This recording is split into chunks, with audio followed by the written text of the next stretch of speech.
Mario Kart is a series that needs no introduction. The series has set Guinness World Records, including the first kart racing game, best-selling racing game, and longest-running kart franchise. The original Mario Kart game, Super Mario Kart, is #1 on Guinness's top 50 games of all time due to its initial impact and lasting legacy. The series is an absolute juggernaut that's easy to pick up and play and is incredibly fun. Before Mario Kart 8 comes out, let's take a look back at the legacy of this series. The whole series started back in September of 1992 when Super Mario Kart was released for the Super Nintendo.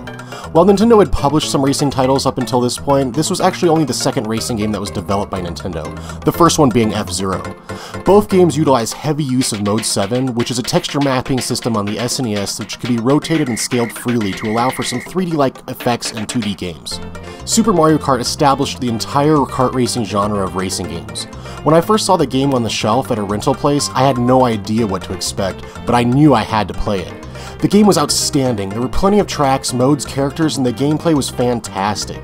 The game can easily stand alone as great, but taking into account how early it was released into the Super Nintendo's life cycle, it makes this game really quite impressive. The game established many things that are still in the series today. However, there are a few things about Super Mario Kart that are really odd and were never seen again. For instance, many of the characters when you're behind you will throw items in front of you to try and make you spin out. In this game, Peach throws mushrooms that instead of giving you a boost like in every other Mario Kart game, instead they shrink you like you were hit by a lightning bolt. There's also coins found on the ground in this game, which would only be seen in one later Mario Kart game. The game features 2 modes for single player and 3 for multiplayer. On single player, you either can compete in Grand Prix races with 8 other racers, or you can do a time trial alone on the tracks. For multiplayer, you can do Grand Prix, a 2v2 race, in Versus mode, or Battle mode. Back when this game was released, the battle mode was a lot of fun, however it feels really empty now because there's only 2 people that can play. All of these modes would be seen in future Mario Kart games. One of the unfortunate things about single player mode is the game is still played in split screen mode with the map of the track beneath you instead of the other player. It would have been nice if the game had utilized the entire screen for single player mode. In terms of gameplay, the controls on this game feel really tight, even if your kart doesn't really move so much as the track is moving around you. Drifting in this version of Mario Kart can be difficult compared to some of the newer versions, and it doesn't really seem to provide as much as a benefit as it does in later entries. Lining up shots with the shells can be somewhat difficult in this game because it's kinda hard to judge where you are and where you're shooting due to the game being in 2D. The most major issue with this version of Mario Kart is that the heavy characters are nearly unplayable on tracks with lots of turns because their acceleration is so slow. So if you have to slow down for a turn, you've basically lost the race and you'll be an 8th in no time. Overall, Super Mario Kart holds up pretty well today, and it's one of the best 16-bit racing games ever. Despite the flat walls and somewhat weird Mode 7 that the game is using, it's still a lot of fun and it's great to return to it once in a while. A sequel was planned for Super Mario Kart for the Virtual Boy called Super Mario Virtual Cup. It was set to be released in 1995, however it was scrapped due to the poor sales of the Virtual Boy.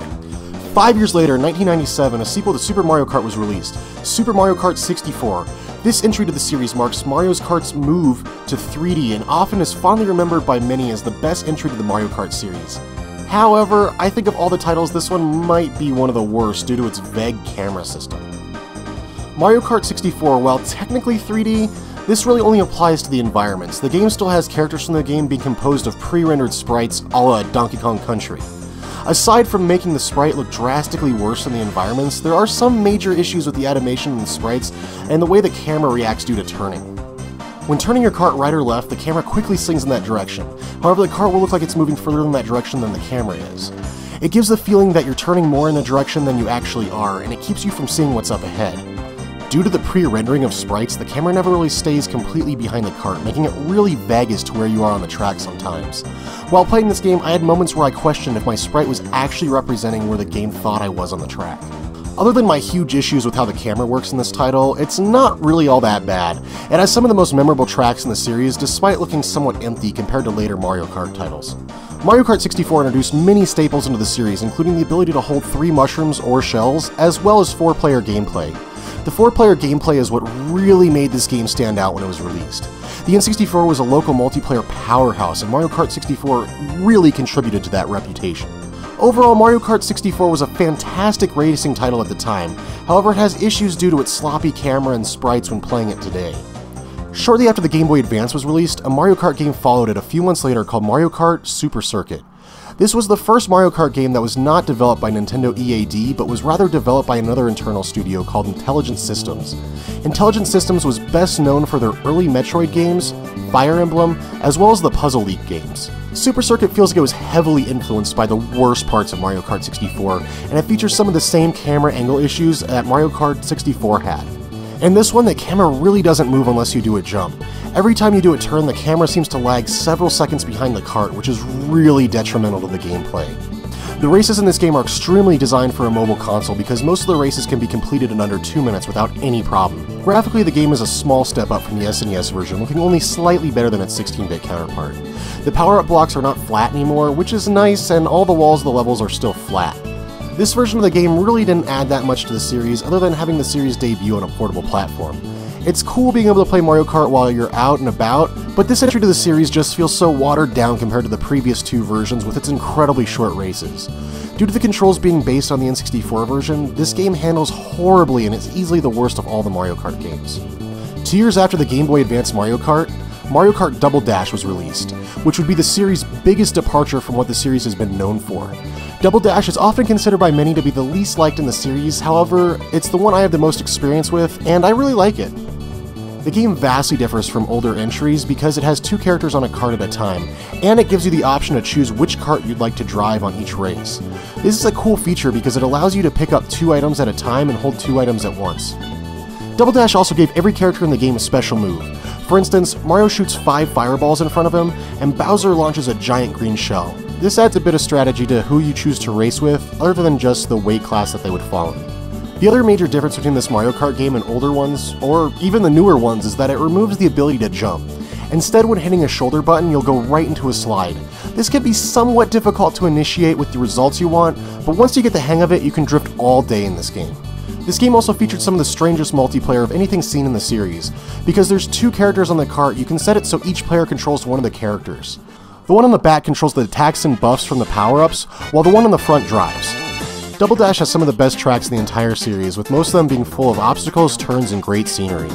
The game also is the first of the Mario Kart games to be truly 3D, with every aspect of the game being rendered in 3D without the use of any sprites. The kart handling has finally been corrected in Double Dash compared to the awful camera angle and kart handling of the N64 and Game Boy Advance versions. While there is still a slight delay with the camera when turning a hard right or left, it's hardly noticeable compared to the last 2 entries. Double Dash is also the first Mario Kart game to feature unlockables other than just unlocking the Special Cup.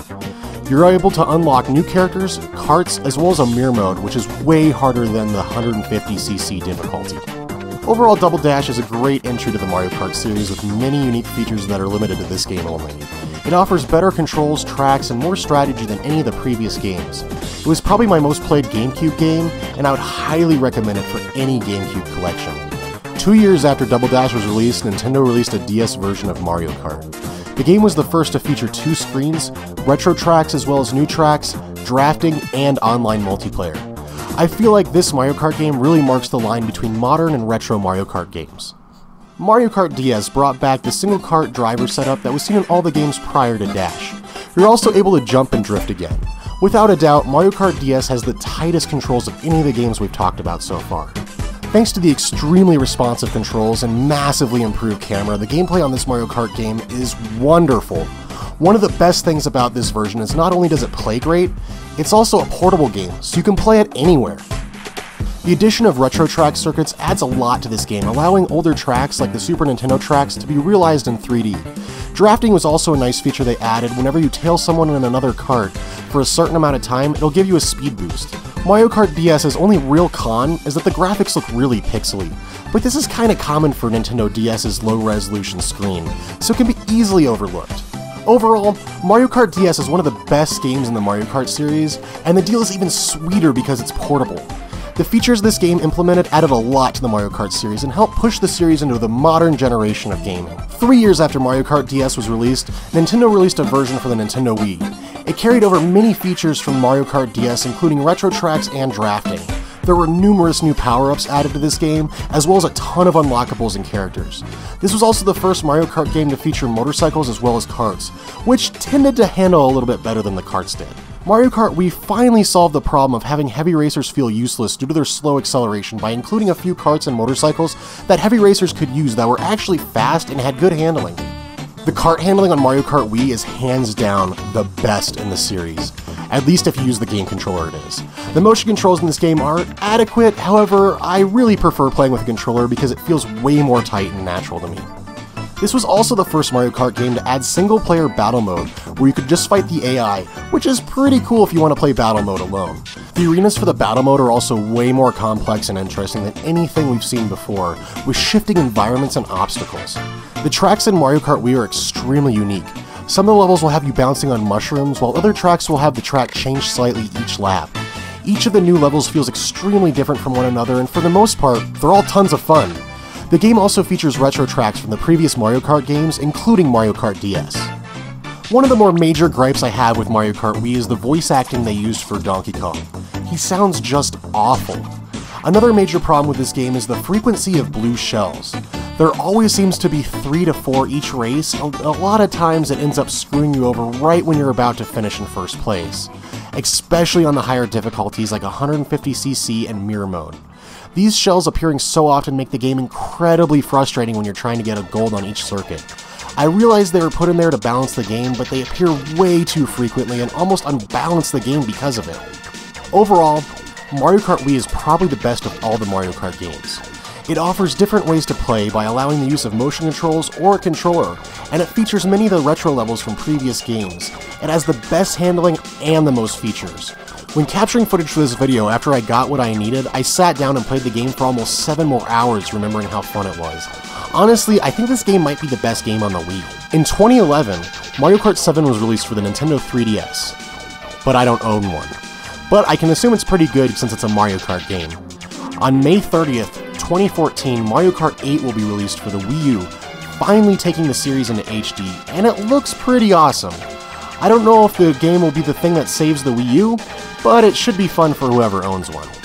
Overall, the Mario Kart series is great.